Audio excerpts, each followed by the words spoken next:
If I had a hat, I would tip my hat to Magi when it comes to this week's chapter.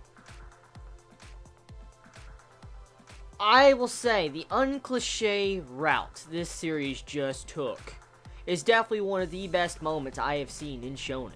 One of the best moments. To see how Alibaba is, for now, I highly doubt he's officially gone, but for now, is gone.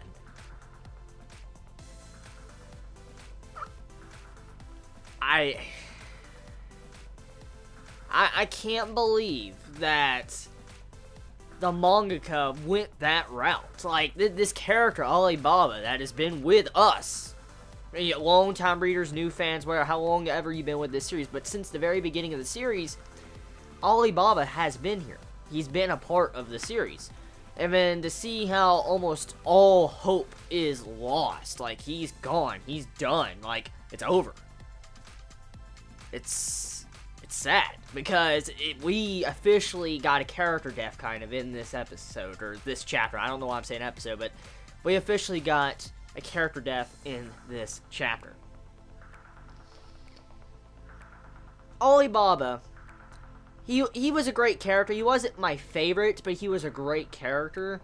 I loved his development, I loved what he went through, and I loved, these recent chapters and recent arcs when it comes to him as a character.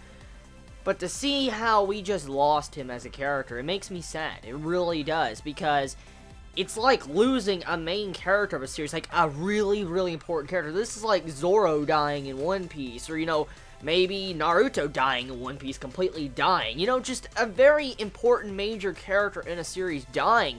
And a lot of people can look at it as if Alibaba is the main character, even though you can argue and say Aladdin's the main character, which he is. But they're both kind of the mains. And to see how Alibaba just died like that, it's sad. Because I know there's a lot of fans when it comes to Alibaba. I know there's a lot of fans of him. A lot of people like him as a character. And, I've enjoyed so many different things he's done throughout the entire series. And to see how he's lost. His soul is lost. And his body is going to be shutting down. And what's even sadder is just the build-up and foreshadowing of this has been there, too.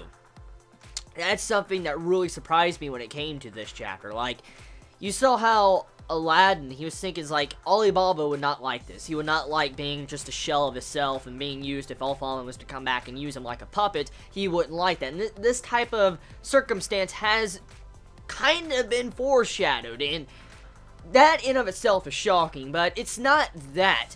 The main thing that is shocking when it comes to this is what we know how Magi is. When it comes to characters being split from their bodies or their soul is gone, for instance, look at what happened to Mogamet. He's kind of gone. Or anyone that's been fallen into, despair and that they've entered the Black Rook. We know what happens to them. They can't really join the Great Flow back again.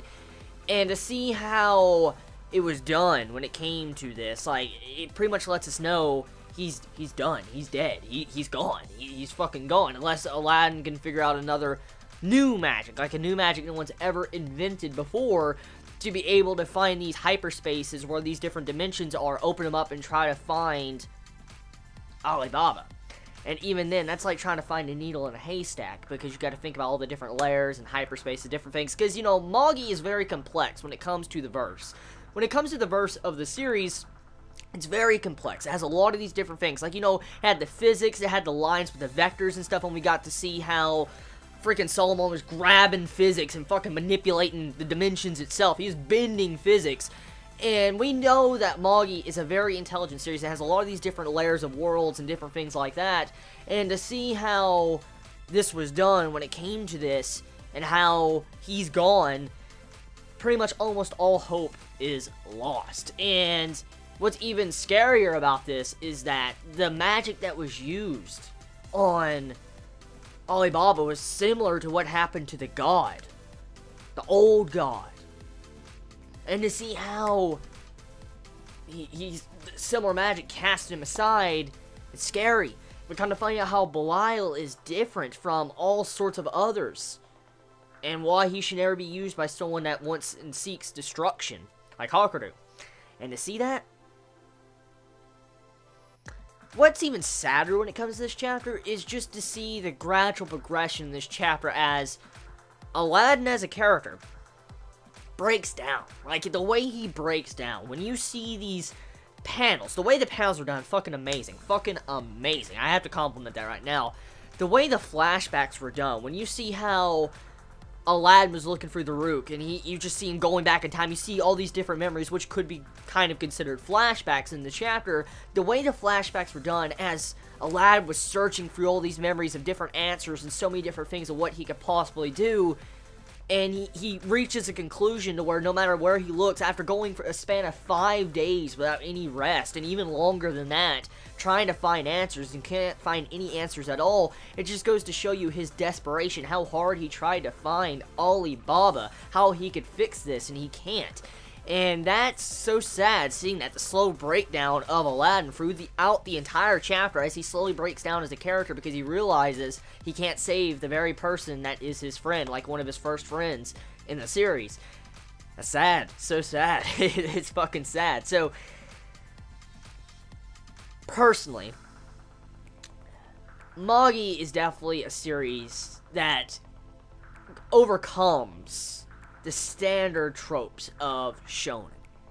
Very, very obvious to tell. This entire series almost has broken the average cliches of shonen, or the way they handle these cliches are something I really am fascinated about. It's fascinating, so fascinating.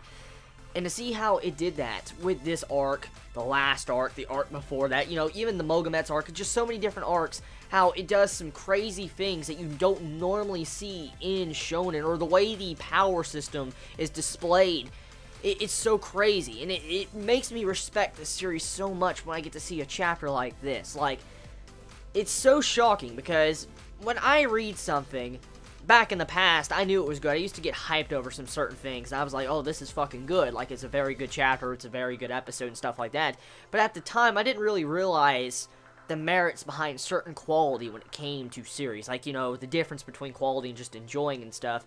But Magi has some really supreme quality to its writing. I can't appreciate it any more than I already do. Like, the quality of the writing is something I truly think is why I love this series, and why so many really love this series.